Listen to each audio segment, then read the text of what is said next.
ध्यान दीजिए, ठीक है। अब देखिए ध्यान से,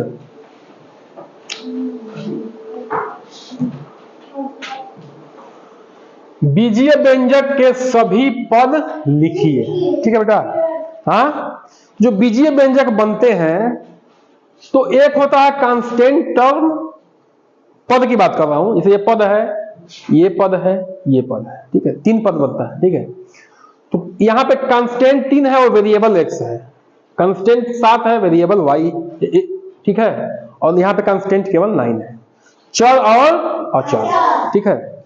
चर में क्या होगा, जो बदल सकता है मान, अचर में जिसका मान न बदले, ठीक है बेटा।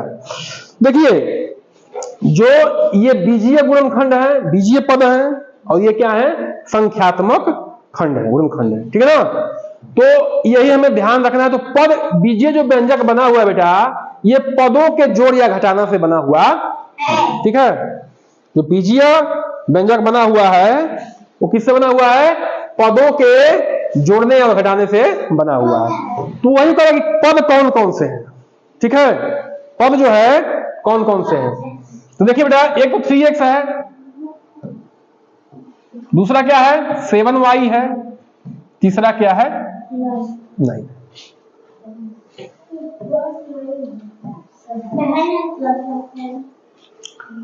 कुछ भी नहीं है तो लिखा है तो समझो कि प्लस ही लिखा है।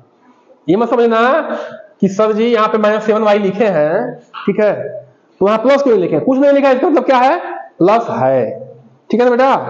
वो प्लस ऐसे अंडरस्टूड है कि है, लिखोगे भी तो गलती नहीं होगा, कोई दिक्कत नहीं, लिख सकते हो। तो इन्हीं पदों के मिलने से बना चाहिए। इसमें 2 तरह के पद हैं बताएं अभी, एक जो है कांस्टेंट है, एक वेरिएबल है, कांस्टेंट है वेरिएबल है, कांस्टेंट है वेरिएबल, ठीक है।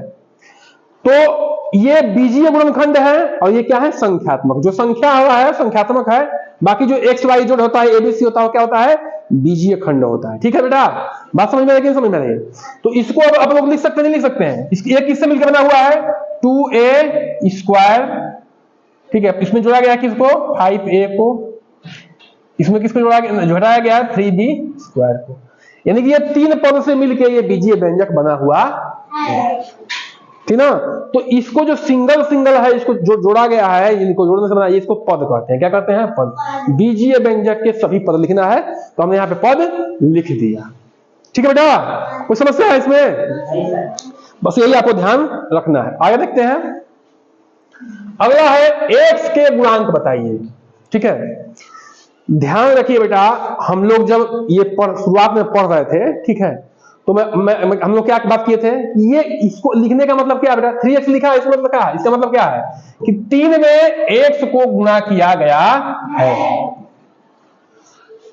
तो x का गुणांक, x में किसका गुणांक किया गया है, 3 का, तो पहले का उत्तर क्या आ जाएगा 3। x का गुणांक यानी कि x में किसका किसका गुणा किया गया है जी, तो किसका गुणा किया गया है 3 का, ठीक है बेटा।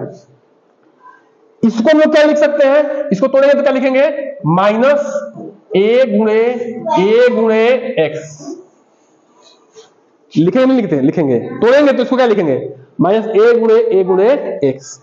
a गुणा करेंगे तो उसका ऊपर देखो आधार समान है तो घात क्या हो जाएगा, जुड़ जाएगा, तो a के घात 2, यानी कि a को 2 बार गुणा किया गया है, माइनस का चिन्ह रहेगा ही, और ये x है, ठीक है ना। बात समझ में नहीं है। तो x में किसका गुणा किया गया बेटा, x में गुणा किया गया है, पहले का उत्तर हो गया, दूसरे का उत्तर क्या जाएगा, x में किसका गुणा किया गया बेटा, बताइए, -a गुणे a, यानी कि -a² का। तो x का गुणांक क्या हो जाएगा, -a², x का गुणांक क्या हो जाएगा, -a, यही से दिख रहा है, लेकिन मैं इसको इसलिए खोल रहा हूं ताकि आपकी सोचने की क्षमता और बढ़े, ठीक है बेटा। तो ये आपस में कुछ भी नहीं तो क्या है, गुणा है, क्या है, गुणा है, ठीक है बेटा।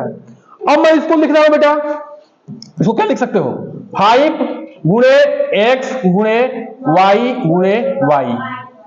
बोलिए कोई समस्या है, तो कह रहा है कि x के गुणांक बताइए, तो x में किसका गुणा किया गया है, 5 का, y का और y का, ये गुणा किया गया जी।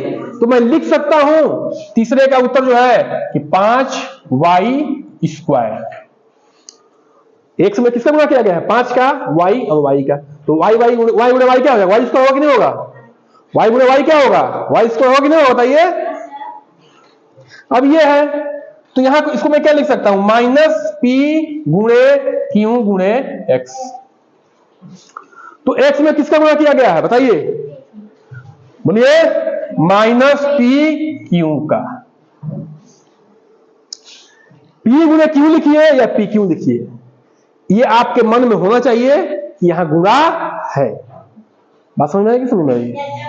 हाँ, तो कितना आसान है ये प्रश्न, ठीक है।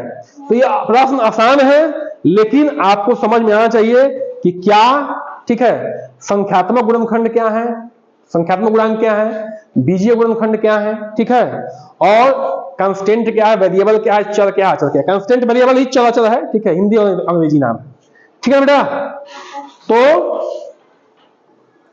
इसको आप लोग नोट डाउन करिए।